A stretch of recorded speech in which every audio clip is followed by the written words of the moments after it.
Ce serait, semble-t-il, l'effet Donald Trump. Depuis sa victoire le 6 novembre à la présidentielle, le cours du Bitcoin s'envole. Plus de 30% en 2 semaines, jusqu'à frôler ce jeudi les 100 000 dollars. Avant d'en parler dans un instant avec notre invité Fabrice Epelboin, le récapitulatif avec Cécile Galluccio.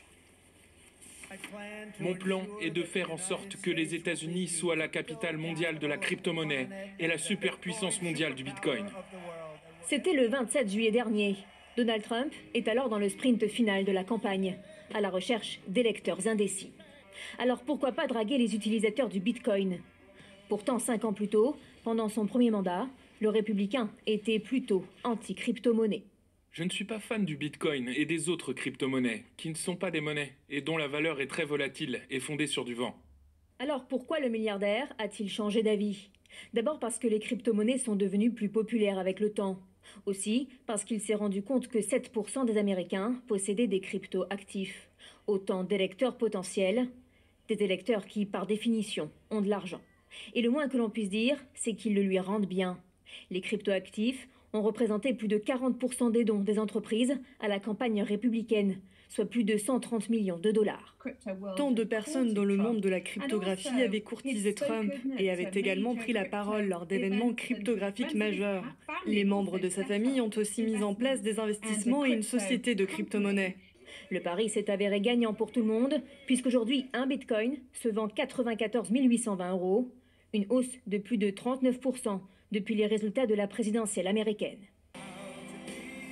Maintenant qu'il est élu, Donald Trump doit tenir plusieurs promesses. Constituer une réserve nationale de bitcoin, offrir un cadre réglementaire favorable aux entreprises du secteur et nommer une personnalité pro-crypto à la tête du gendarme financier américain. Il devrait aussi créer à la Maison-Blanche un nouveau poste consacré aux cryptoactifs. Selon l'agence Bloomberg, le processus de recrutement aurait déjà commencé.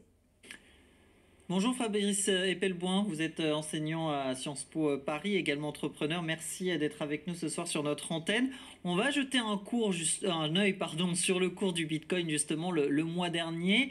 On est passé du 6 novembre à 74 445 dollars et on frôle ce jeudi les 100 000 dollars. Alors 97 100 sur l'infographie que l'on va découvrir dans un instant. On est à 98 500 dans la soirée, plus 30% de hausse. Pourquoi un tel succès? Est-ce que c'est uniquement l'effet Trump?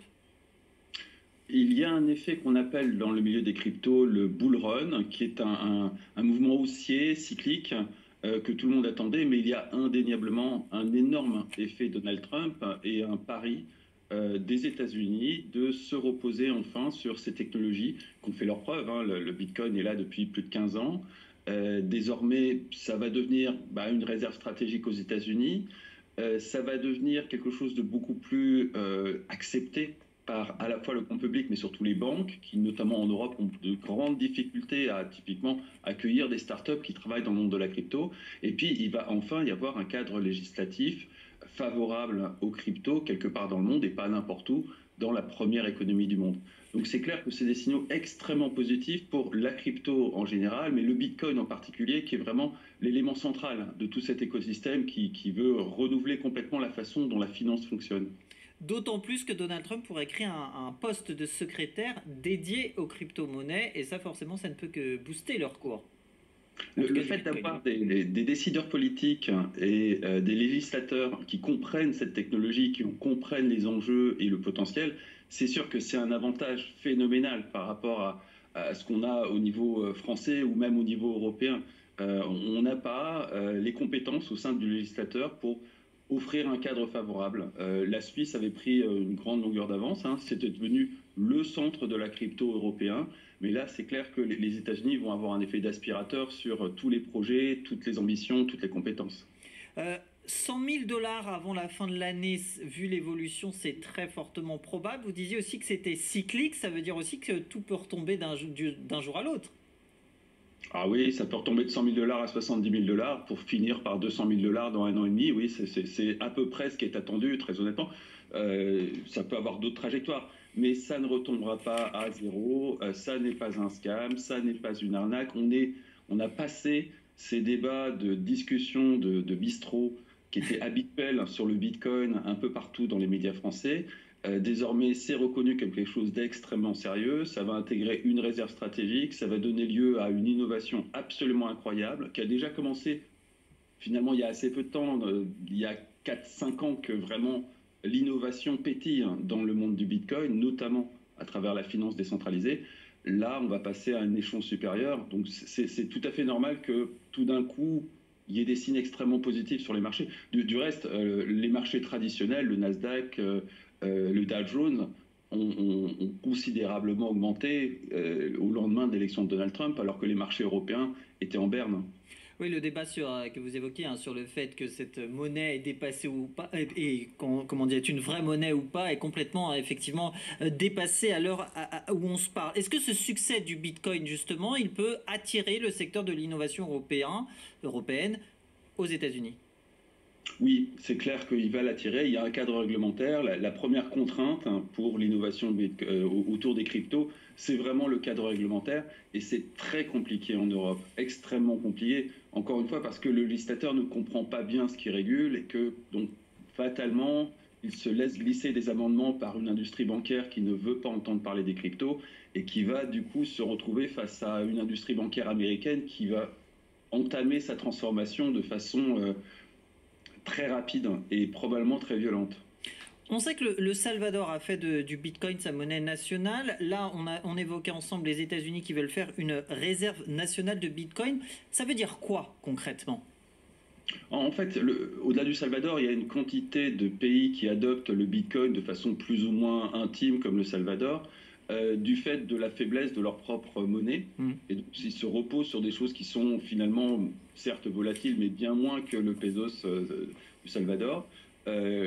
On va avoir dans les économies qui sont défaillantes ou qui donnent des risques de défaillance un passage massif aux crypto-monnaies. On l'a observé aussi bien en Russie qu'en Ukraine.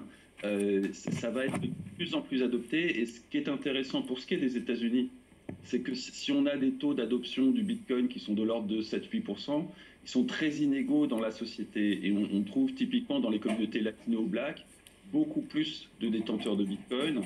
Donc fondamentalement, le mouvement de Donald Trump, c'était à la fois de profiter d'un potentiel d'innovation dont personne ne voulait saisir, sans doute du lobbying de la part de gens comme Elon Musk, et très probablement de l'opportunisme politique, parce que ça lui permettait de faire un cadeau à une démographie qui autrement était hésitante. Tous les détenteurs de Bitcoin aujourd'hui comptent leurs bénéfices.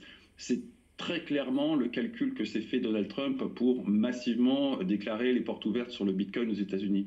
Rapidement, Fabrice Eppelboin, je disais que vous étiez entrepreneur. Vous avez vous-même cédé à la tentation du Bitcoin? Oui, moi j'enseignais le Bitcoin en 2014 à Sciences Po. Donc ça remonte. Je l'enseignais essentiellement sous un angle politique. Le Bitcoin est une monnaie décentralisée, il n'y a pas de banque centrale.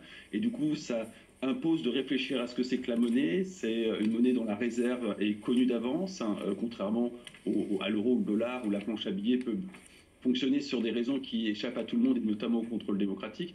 Donc c'est un excellent sujet de sciences politiques, le Bitcoin. Et c'est un sujet que j'enseigne avec quasiment toutes mes classes depuis plus de 10 ans maintenant. Ah oui, alors vous enseignez effectivement le Bitcoin. Ma question, c'était de savoir si vous avez cédé à la tentation du Bitcoin en tant qu'entrepreneur. Oui, alors j'ai cédé à titre particulier en tant qu'investisseur. Et puis j'ai un projet qui repose pas sur le Bitcoin, mais sur les crypto-monnaies, la crypto-économie, la finance décentralisée. C'est vraiment dans la finance décentralisée qu'on a un potentiel d'innovation absolument dingue, aussi bien dans le monde de la banque, de l'assurance ou de tout un tas de produits financiers qui peuvent se réinventer avec ces technologies et offrir une compétitivité que le secteur bancaire traditionnel ne peut pas faire. Merci beaucoup Fabrice Eppelboin, enseignant à Sciences Po Paris.